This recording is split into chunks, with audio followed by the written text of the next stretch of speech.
This is a reading from the first chapter of my latest book, Lyssa's Gambit, that is part of the Pentacle War series that I'm working on with author Ray Clark.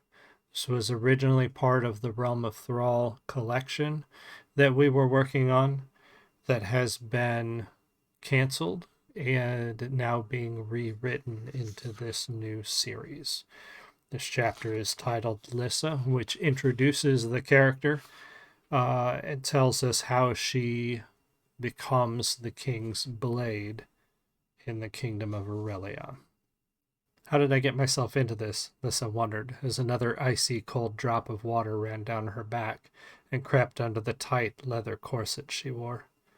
A mix of form and function made to blend into the fashion trends of Raven's Cove, but sturdy enough to protect her like armor. Not always comfortable, though, especially under a typical night of unrelenting rain that soaked every hood and saturated every cloak. Another winter in Aurelia, except this winter the king's old blade was dead and the city's shadows were alive with malevolent ambition. Lyssa was one of the youngest in her vocation, a long shot in a field of veterans, and she knew it. She resisted the urge to leave the shadows of the garbage in the alley, drop the veil spell, and attack one of her colleagues who stepped into the light farther up the alley. Patience, Lyssa told herself. She closed dark brown eyes and took a deep breath through lips stained to a cherry red. Her pale skin and raven hair were covered by the hood of her thin wool cloak. The tall man, clad in dark couture, slipped out of the shadows behind three other men who passed by the alley opening. They were walking south along the dark street, absorbed in conversation, though Lyssa could not hear their words.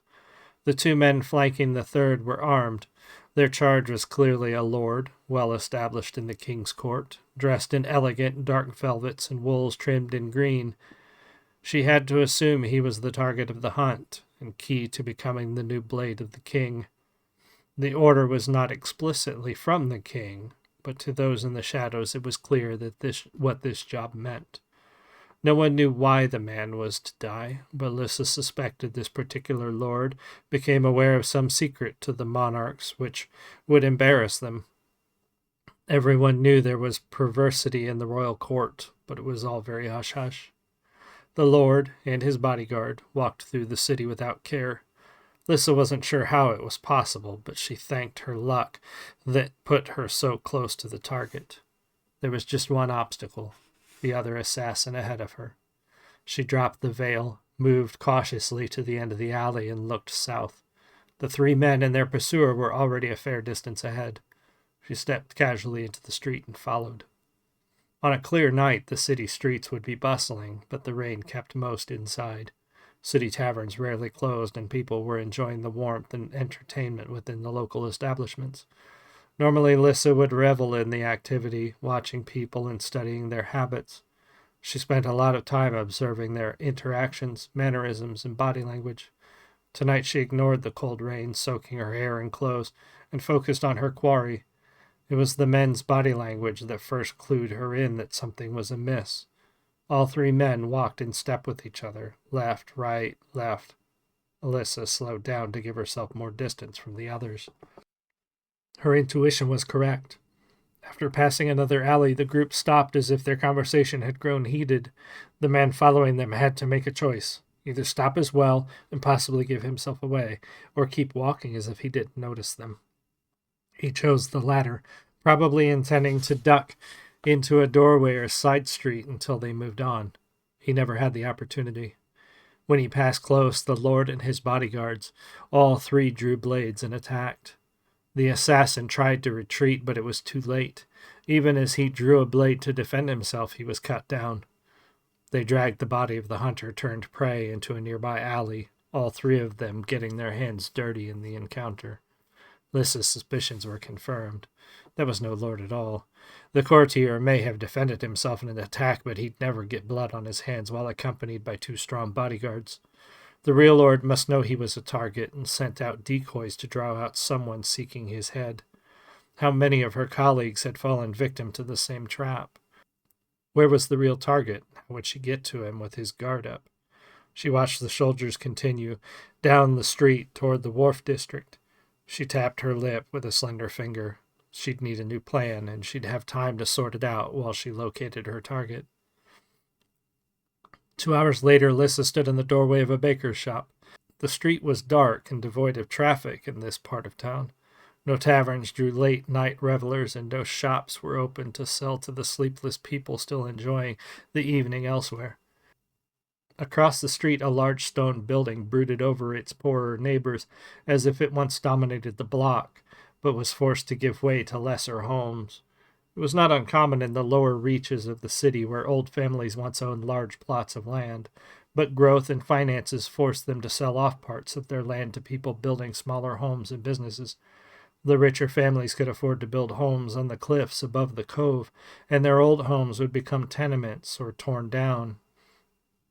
The lord, marked by the king, was a member of a wealthy family that owned many such homes, and a large estate on the cliffs.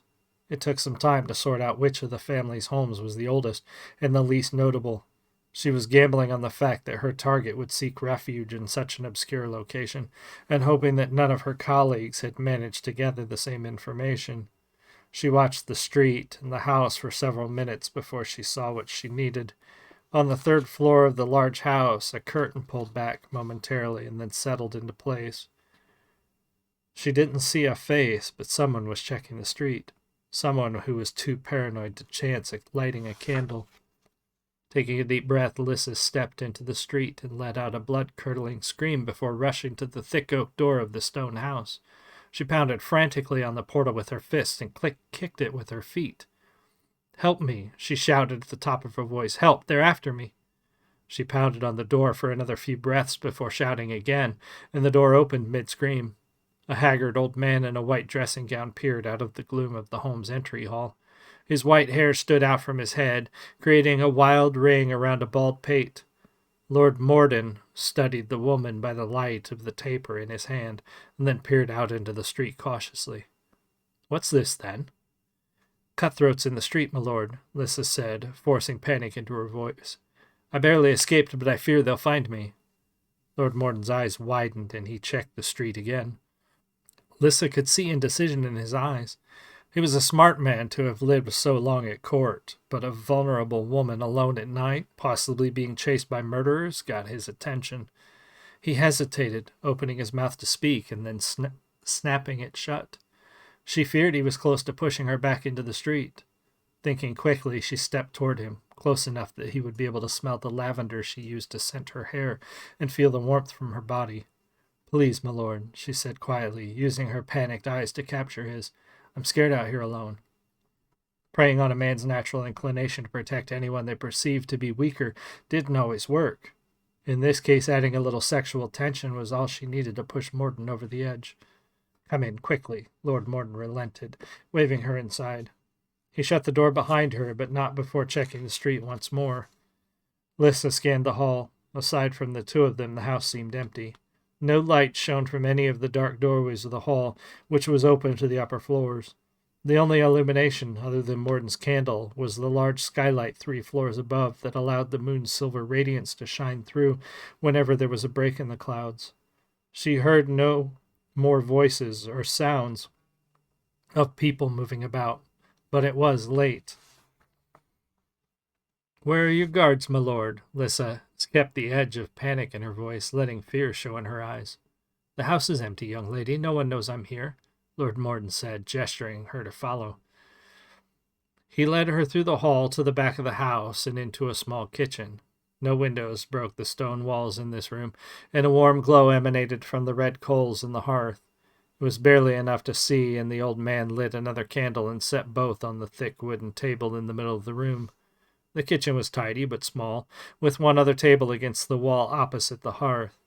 The old man lifted a kettle down from a hanging rack over the kitchen table, jostling the other metal pots in the rack, which set them to ringing like bells. "I'll make some tea while we wait for the sun to rise," Lord Morden said. "It should be safe for you to return home then." He filled the kettle from a pump only the wealthy could afford to have inside the home, and set it on the coals. While he went about the menial task of preparing tea, Lyssa scanned the room. Thick stone walls ensured privacy from the outside, as did the lack of windows. Two doorways exited the room, the one behind her and another on the wall to her left, which she assumed led to a dining area. A few knives were stored in a wooden block in the middle table, and a few cooking utensils hung from the hooks over the hearth. She stepped near the center table to watch the men finish their tea. Lyssa reached under her cloak and grasped the handle of a knife sheathed horizontally along the small of her back. Simple, serviceable wood and steel, the only thing she trusted in this world, and it felt good in her hand. While the old man set out the cups and tea in preparation for the water, she moved close behind him. "Thank you again, my lord." "Of course, my dear. I couldn't leave a young lady out in the street at night." "But you were considering it," Lyssa thought. He turned to look at her when he felt her near him. She lowered her eyes just enough to look at him through her lashes, and he flashed a smile. She saw his breath quicken. She felt her own body respond to the power she had over him. With a look, the quirk of a brow, and the right turn of her lips, she took control of his emotions and had him completely distracted. She needed more. "Why are you hiding here, my lord?" She took a step toward him, and he backed up, his hands up in the space between them, with his mouth stuttering a protest. The idea of a pretty young woman flirting with him warmed his blood, but the reality of it made him uncomfortable. He enjoyed the attention, but it was clear he had doubts as to a beauty such as her having any real interest in him. She let a smile play slowly across her face and stepped toward him again while drawing the knife from behind her back. He took another step away, fear slowly replacing desire in his eyes. "What are you doing?" His voice shook as he reached back, hand groping for anything to use to put between them or even defend himself. He realized too late that she had backed him into a corner. He had nowhere to run and nothing close at hand to use against her. "You are Lord Morden. You're the key to my future," Lyssa said softly. It all became clear to the old man in that moment, and terror filled his eyes. Lyssa could smell the fear now, and the sour sweat beating up on his skin mixed with the urine running down his leg. His breath quickened, and he searched frantically for anything he could use. Lyssa drank it in, savoring the rush of power and adrenaline. The feeling was beyond happiness or lust. It was more intense than anything she had felt before. Her heart raced, pounding in her ear like war drums. Desire filled her, but it would not be sated by sex. "Please, young lady, don't do this." Lyssa took hold of the front of his dressing gown and lifted the knife to his throat. His gnarled hand scrambled and clawed at hers, trying to free herself, but he was too weak to break her grasp. She drew the knife slowly across the skin of his neck. Her lips parted and breath escaped sharply as the blade bit deep. Panic turned to terror in his eyes, and he gasped, trying to beg, but he could only gurgle incoherent sounds in his throat. She held him up so she could watch his eyes. She studied every detail in them, the life, the spark that let her know he was alive. She watched that spark fade, and the light darken with each labored breath. Finally, the light was gone. She let him slip to the floor, leaving her wanting from the brevity of the moment. Her breath came in short gasps, and her hand shook. She took a few deep breaths to gather herself. The rush was ebbing, and she savored every second of the wave of emotion she was feeling.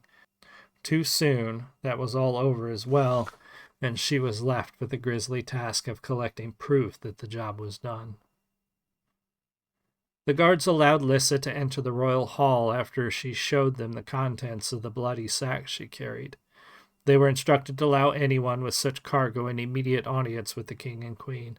A messenger was dispatched to inform the royal couple that someone had completed the task.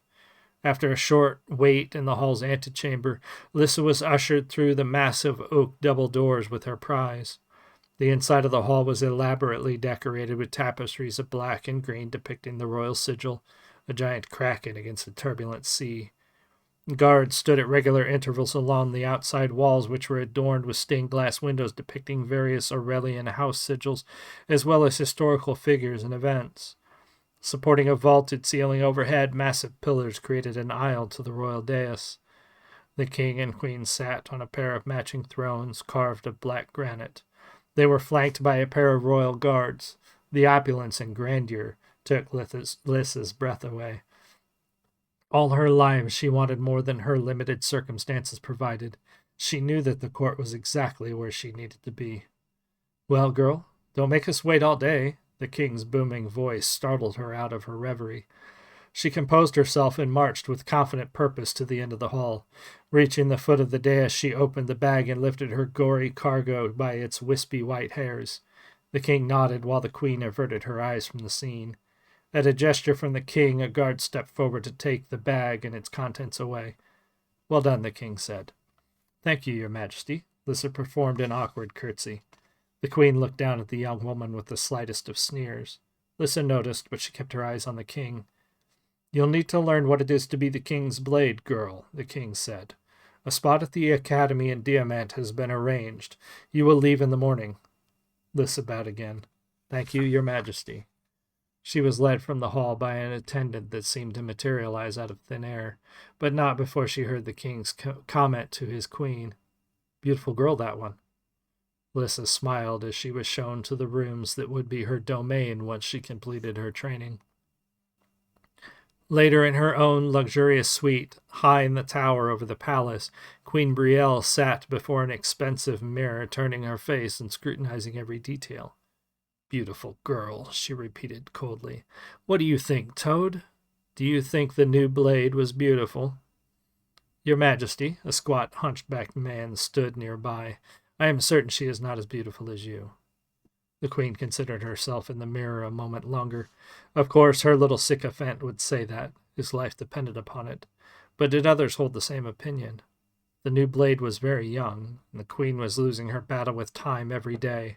She pulled at the skin around her lovely face, stretching taut skin that was already tight and smooth. She found wrinkles where none were visible, and flaws only her eyes could see. Bring me 2 for my bath tonight, Toad, the queen said calmly. Make sure they're perfect. Yes, my queen.